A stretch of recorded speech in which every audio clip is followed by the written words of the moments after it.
Continuamos con nuestra entrevista, señor embajador Osvaldo de Rivero. Queremos conversar sobre su opinión sobre la actual crisis financiera global. Bueno, la crisis financiera global es verdaderamente una crisis muy preocupante, porque si bien no es todavía de la intensidad del 29, parece que va a ser muy larga, sobre todo por la situación de la economía de los Estados Unidos. En Estados Unidos actualmente casi los principales bancos están casi quebrados. El consumo ha bajado notablemente, y el desempleo aumenta grandiosamente. Entonces yo creo que la falta de funcionamiento de la economía americana va a crear grandes problemas para su socio principal, que es China. China, si Estados Unidos no compra, China no vende. Y esto va a crear una recesión mundial que puede tener graves consecuencias sociopolíticas en muchos países. Ayer el premio Nobel, Señor Krugman, declarando a la BBC, dijo que las medidas de reactivación que había presentado el presidente Obama no son suficientes y que lo que se tiene que hacer y se va a tener que hacer es nacionalizar los principales bancos temporalmente, porque si no, no van a salir de la crisis los Estados Unidos, porque no va a circular el crédito. Y tiene que ser el Estado que tiene que impulsar eso desde los bancos temporalmente para después reprivatizarlos después de 3 o 4 años. Y dijo que no se va a ver la luz del túnel de aquí por lo menos a 4 años, lo que demuestra que esta crisis es muy profunda. Como mínimo. Como mínimo. Definitivamente. También que deseamos conversar sobre los efectos de esta crisis financiera sobre América Latina. ¿Cómo afectará esta crisis?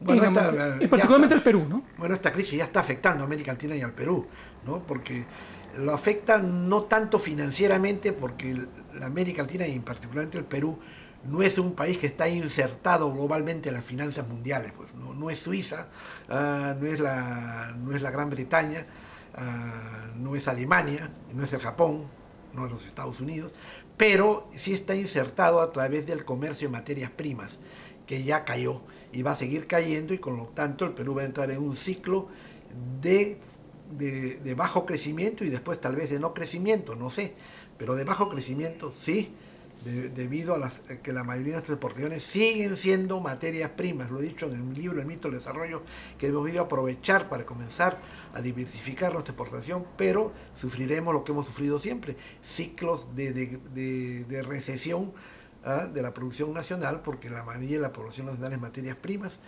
y eso va a causar desempleo, y el desempleo, bueno, va a causar turbulencia social en el Perú, que ya existe, porque inclusive con el crecimiento había turbulencia social. Imagínese usted cómo va a ser cuando no crezca la economía peruana o baje menos, o baje de crecer. Muy interesante el tema de la crisis financiera. Y hablando de Naciones Unidas, embajador, se observa una falta de iniciativa peruana en el marco multilateral. ¿Cuál cree usted que cuál deberían ser las principales acciones que el Perú debería emprender en este contexto? Yo creo que el Perú debe tener en Naciones Unidas una agenda, que no la tiene, un plan, ¿no? Y que deben constituir los siguientes temas, ¿no? Principalmente el tema del cambio climático, porque el Perú tiene un desequilibrio físico-social grandioso, está entre los 36 países con desequilibrio físico-social. Explico qué cosa es este desequilibrio. Este desequilibrio es que la población urbana del Perú crece con poco acceso al agua, a los alimentos y a la energía, lo cual crea un desequilibrio entre población y recursos. Está entre los 36 países con mayor desequilibrio entre población agua, entre población energía y entre población alimentos. Y esto va a aumentarse con el cambio climático, porque el cambio climático ya está secando los glaciales de los Andes.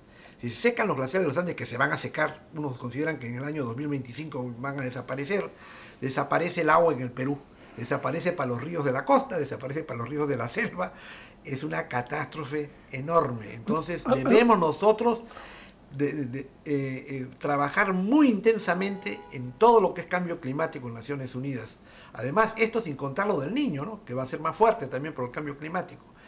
Y luego debemos ir también dedicarnos a la cuestión de los derechos humanos y el terrorismo, porque son cuestiones muy delicadas siempre en el Perú, y que hay que estar en la vanguardia de todo eso para presentar una buena imagen del Perú y además, sobre todo, poder combatir al narcotráfico y a los posibles narcoguerrilleros con legitimidad, teniendo una buena posición en Naciones Unidas.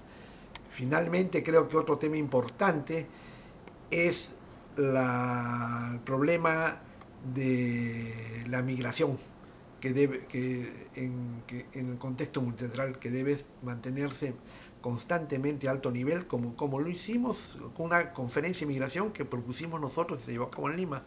Y eso hay que seguirlo y mantenerlo.